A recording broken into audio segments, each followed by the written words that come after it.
시편 44편 3절 말씀. 땅을 차지하게 된 것은 그들이 가진 칼 때문이 아니었으며 승리하게 된 것도 그들의 힘 때문이 아니었습니다.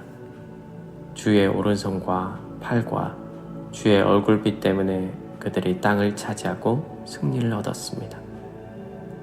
이는 주께서 그들을 사랑하셨기 때문입니다.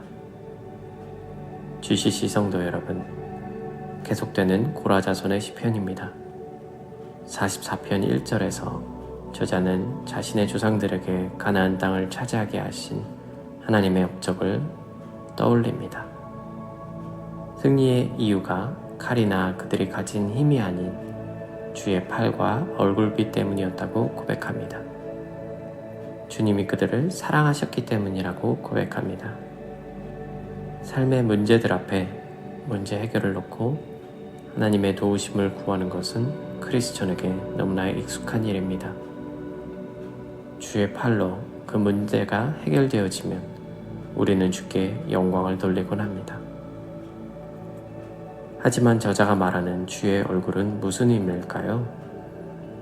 실제적으로 우리에게 도움을 주는 것이 주의 팔이라면 주의 얼굴은 그 도움을 주는 그분 자체, 하나님 그 자체가 아닐까 생각해 봅니다.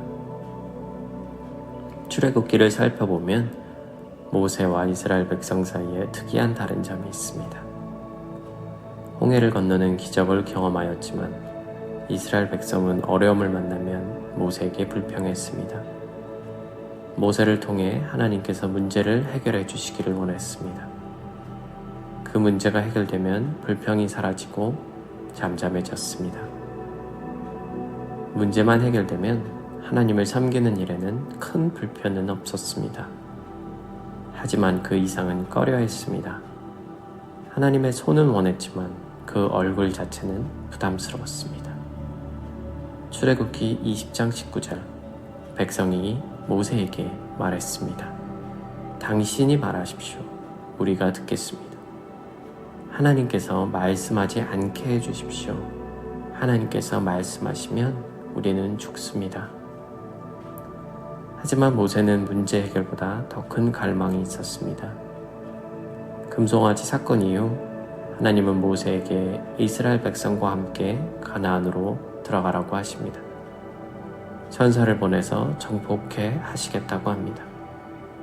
젖과 꿀이 흐르는 비옥한 땅을 주시겠다고 하십니다. 하지만 자신은 함께 가지 않겠다고 하십니다. 함께하기 어렵다고 말씀하십니다. 모세는 이렇게 얘기합니다. 출애굽기 33장 15절, 주님께서 친히 저희와 함께 가시지 않으시려면 저희를 이곳에서 올려보내지 마십시오.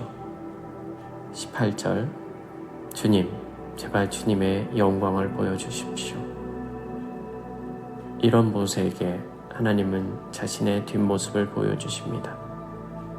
모세에게는 문제 해결 받는 것이 다가 아니었습니다. 모세에게는 젖과 꿀이 흐르는 땅을 손에 거머쥐는 것이 중요하지 않았습니다. 하나님 자체가 제일 중요했습니다. 하나님을 정말로 사랑했기 때문입니다. 아마 오늘 시편이 저자인 고라 자손도 하나님의 얼굴빛을 구하는 간절함이 있지 않았을까 생각해 봅니다. 이 찬양이 떠오릅니다. 괴로울 때 주님의 얼굴 보라. 평화의 주님 바라보아라. 세상에서 시달린 친구들아, 위로의 주님 바라보아라. 눈을 들어 주를 보라. 내 모든 염려 주께 맡겨라. 슬플 때에 주님의 얼굴 보라. 사랑의 주님 안식 주리라. 하나님을 정말 사랑해서 하나님의 얼굴을 구하는 우리 모두 되길. 그래서 문제 해결 받는 수준이 아닌 하나님이 친히 동행하시는 하루하루 되길 기도합니다.